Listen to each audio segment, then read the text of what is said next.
السلام علیکم ورحمۃ اللہ وبرکاتہ۔ بسم اللہ الرحمن الرحیم۔ الحمد للہ والصلاة والسلام علی رسول اللہ وعلی آلہ واصحابہ اجمعین۔ محترم سامعین کرام، میرا موضوع ہے اذان کا بیان، پارٹ نمبر 11۔ اذان دینے والے کو مؤذن کہتے ہیں۔ ہمارے سماج میں کچھ لوگ ایسے ہیں جو مؤذن صاحب کی قدر نہیں کرتے، زیادہ احترام کی نگاہ سے نہیں دیکھتے، اور کچھ لوگ تو ایسے ہیں جو اذان دینے کو ہی معیوب سمجھتے ہیں، نہ ان کے دل میں اذان دینے کا شوق ہوتا ہے اور نہ وہ اذان دینا چاہتے ہیں، اس کو کوئی چھوٹی چیز، معمولی چیز سمجھتے ہیں۔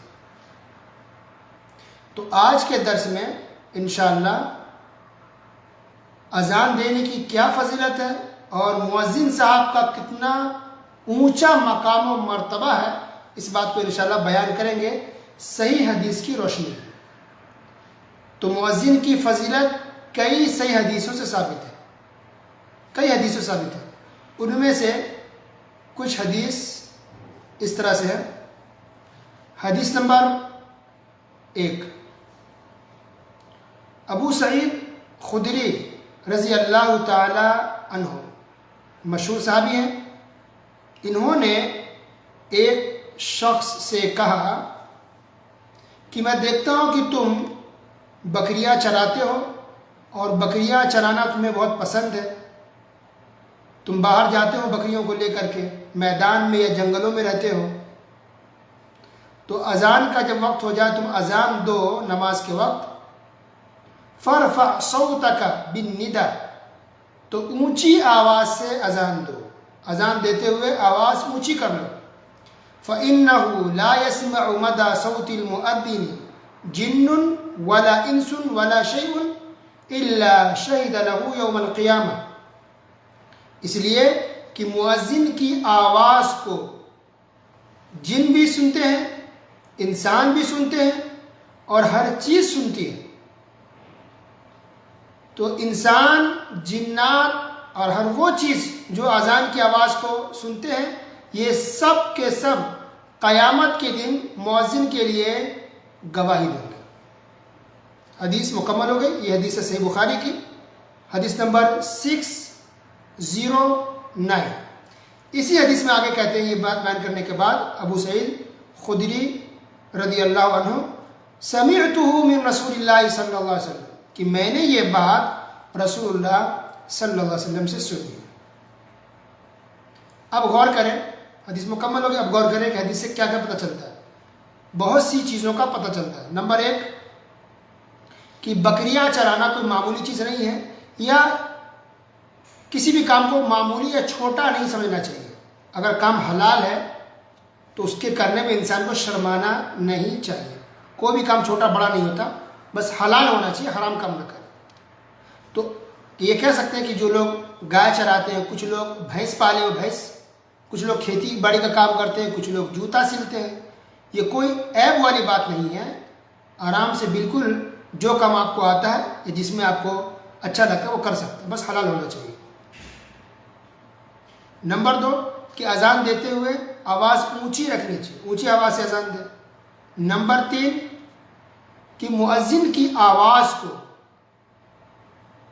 انسان تو سنتے ہی ہیں، جن بھی سنتے ہیں، اللہ اکبر، اور صرف جن ہی نہیں بلکہ اور دوسری مخلوقات بھی سنتی ہے آواز کو، جیسے پرندے، دوسری مخلوق، اور بھی جیسے جانور، گائے، بیل، بھینس، ساری چیزیں نا، والا شیء، تو شیء میں ہر چیز آ گئی، کہ باقی اور جو مخلوقات ہیں اللہ تعالیٰ کی دنیا میں، ہر ایک سنتی ہے۔ سبحان اللہ۔ اور کیا پتہ چلتا ہے؟ نمبر 4، کہ یہ سب کے سب گواہی دیں گے قیامت کے دن۔ بہت بڑی بات ہوگی، قیامت کے دن گواہی دیں ایک اچھے کام کے لیے، کہ مؤذن صاحب دنیا میں اذان دیتے تھے۔ نمبر 5، کہ ان تمام چیزوں کو ملا دیں تو بے شمار لوگ ہو جائیں گے، تو گویا بے شمار انگنت لوگ مؤذن صاحب کے لیے قیامت کے دن گواہی دیں گے۔ انسان کو تو ہم گن ہی نہیں سکتے، اتنے لوگ آواز سنتے ہیں اذان کی، پھر جن کو تو ہم دیکھ ہی نہیں سکتے، تو گنیں گے کیسے؟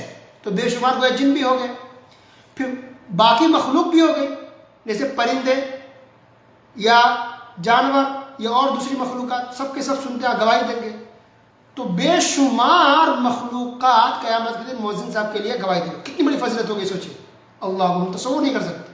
اس لیے مجھے لگتا ہے کہ شاید یہ درس سننے کے بعد آپ میں سے ہر کوئی یہ تمنا کریں گے کہ کاش کہ مجھے بھی اذان دینے کا موقع مل جائے، کاش کہ ہم بھی اذان دے پائیں انشاءاللہ.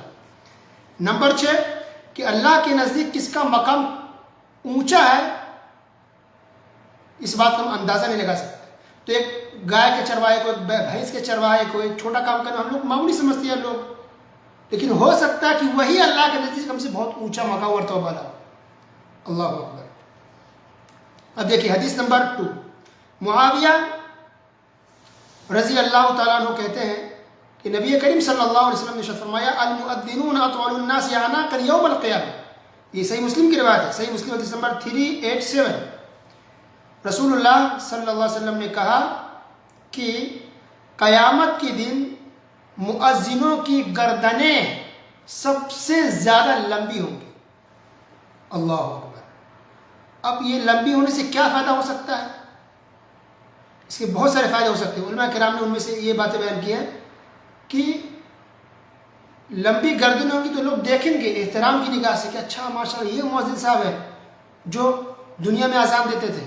اونچی لمبی گردن ہے، سب کی نگاہ سے پڑے گی، احترام کی نگاہ سے دیکھیں گے لوگ، بڑی بات ہوگی. اور اس کا ایک فائدہ یہ بھی ہو سکتا ہے کہ قیامت میں چونکہ لوگ پسینے میں ڈوبے ہوئے ہوں گے، پسینے میں ڈوبے ہوں گے، تو اب مؤذن کی گردنیں سب سے اونچی ہوں گی، تو ہو سکتا ہے کہ اونچی ہونے کی وجہ سے پسینہ ان کے منہ تک نہ جائے. یہ بھی بہت بڑی بات ہوگی. لوگ پریشانی کا عالم ہوئے قیامت کے دن، نفسی کا عالم ہوگا. یا اس کے اور بھی زیادہ فائدے، بہت سارے فائدے ہو سکتے ہیں، حکمتیں ہو سکتی ہیں. تو سب سے لمبی گردن کس کی ہوگی قیامت کے دن؟ مؤذن صاحب کی ہوگی. حدیث نمبر 3.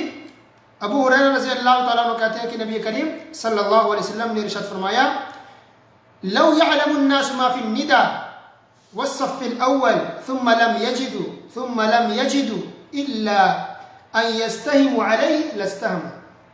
صحیح بخاری کی حدیث ہے اور صحیح مسلم کے اندر بھی ہے. صحیح مسلم حدیث نمبر 437.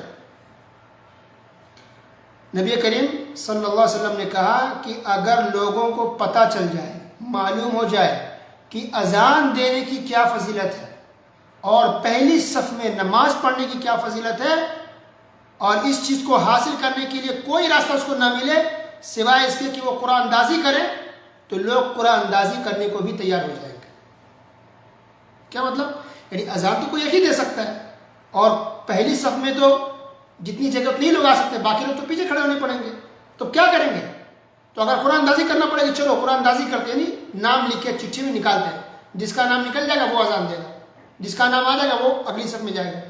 اگر یہ نوبت ہے لوگ ایسا کرنے کو بھی تیار ہو جائیں. اتنی فضیلت ہے اذان دینے کی، اتنا بڑا اجر و ثواب ہے اذان دینے پر. اللہ اکبر. اور بھی کئی حدیثیں اس کو اگلے درس میں انشاءاللہ بیان کریں گے. وصلی اللہ علی نبینا محمد وعلی آلہ وصحبہ اجمعین. والسلام علیکم ورحمۃ اللہ وبرکاتہ.